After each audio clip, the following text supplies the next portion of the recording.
Otep à tous, bien-aimés frères et sœurs, la Russie est dans Pokrovsk. Les amis, depuis 24 heures, je vous avais dit que les choses se passaient, et les Russes, on les voyait au nord et au sud de Pokrovsk, et ils avaient encerclé la ville. Et je vous informe maintenant que les combats se font actuellement au centre-ville de la ville de Pokrovsk. Oui, les combats se passent au centre-ville. Le front est à l'intérieur de la ville. Le front est au centre de la ville.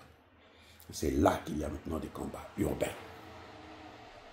entre la résistance ukrainienne et les soldats russes déterminés à prendre cette ville dans les meilleurs délais.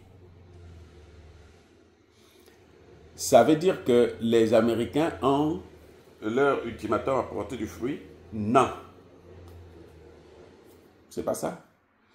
Les Américains ne peuvent pas faire autrement. Ils ne peuvent pas arrêter cette guerre par un coup de baguette magique. La parole de Trump ne sert à rien. Trump ne fait plus peur à personne, sauf à lui-même. Les amis, on a beau nous dire que l'Amérique est puissante et tout, mais aujourd'hui là, Donald Trump ne fait peur à personne en dehors de lui-même. Enfin, je veux dire, des Américains. Les Américains qui ne sont pas bien informés, parce que un homme comme Scott Rutter, hein, un ancien colonel de l'armée américaine, il sait ce qui se passe. Il sait que l'Amérique est affaiblie et qu'elle ne peut plus mener une guerre de très haute intensité actuellement pendant longtemps.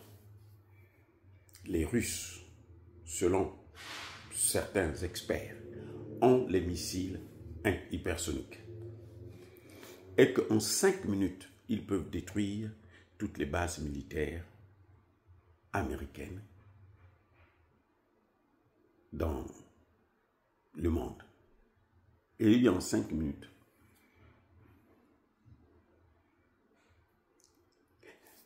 Ce n'est plus, c'est-à-dire que c'est pas un jeu. C'est-à-dire que Zelensky, comme disait l'autre, avait cru que c'était un jeu qui se trouvait à Hollywood. Non, il ne sera jamais un acteur d'Hollywood, au contraire. Plus il va se comporter ainsi, plus ça va se passer mal pour lui et pour l'Ukraine et même pour l'OTAN. Parce que plus cette guerre dure, les amis, ce que l'on ne vous dit pas assez souvent, c'est que plus cette guerre dure, plus le dollar s'affaiblit. Bien sûr, c'est la guerre en Ukraine qui a accéléré la dédollarisation et qui est en train d'amener les pays, notamment des BRICS, à renforcer leur alliance. Quand les États-Unis d'Amérique disent au monde entier que ceux qui vont coopérer avec la Russie, je veux taxer ces pays, le lendemain même, les Chinois et les Indiens signent un accord pétrolier avec la Russie. Ça veut dire quoi? Ça veut dire qu'ils s'en fichent de Trump. Mais écoutez, on dit bien, quiconque va coopérer avec eux. D'abord, il avait dit, les BRICS là, je vais taxer tous les pays des BRICS là, à 10% en plus.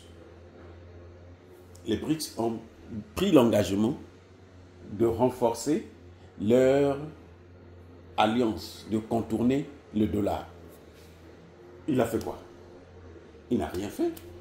C'est-à-dire qu'il parle en l'air. Vaut mieux même qu'il se taise et puis on va voir ce qui va se passer. Mais tant qu'il continuera à faire ça là, croyant qu'il intimide encore les gens, il n'intimide personne.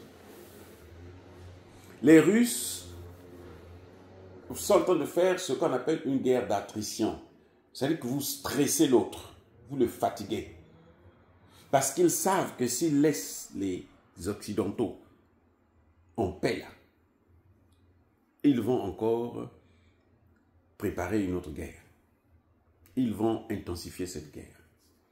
Donc, ce qu'ils font, c'est qu'ils les épuisent. Ils épuisent leurs économies, ils épuisent leur industrie.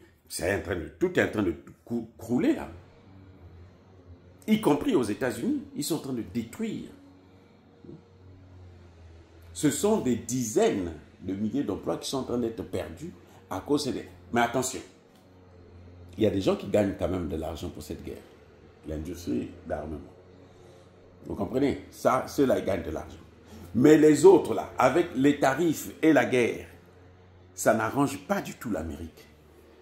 Si quelqu'un vous dit ça, il a menti. Ça n'arrange pas l'économie américaine. Au contraire, ça détruit l'économie américaine. Les Russes l'ont compris. Donc, ils prennent leur temps à Pokrovsk. C'est pour ça que vous avez vu tout ce temps-là, presque 1 an, pour prendre la ville. Mais ils avaient fait ça avec Chativiar, avec Bakhmut, et maintenant c'est le tour de Pokrovsk. Mais ils sont déterminés, ils vont aller jusqu'au bout, vous allez voir, ils vont prendre ça. Et vous avez dit que les combats se déroulent maintenant au centre-ville. Ça veut dire que la ville est déjà tombée. Ça, c'est l'effondrement total du front ukrainien. C'est certainement pour ça aussi que les Ukrainiens sortent maintenant dans la rue pour contester Zelensky, pour dire que non, mais arrête avec ça. Tu ne vas pas gagner cette guerre, arrête. Il vaut mieux arrêter pour sauver des vies au lieu de continuer à faire une guerre que tu as déjà perdue. Les amis, soyez bénis.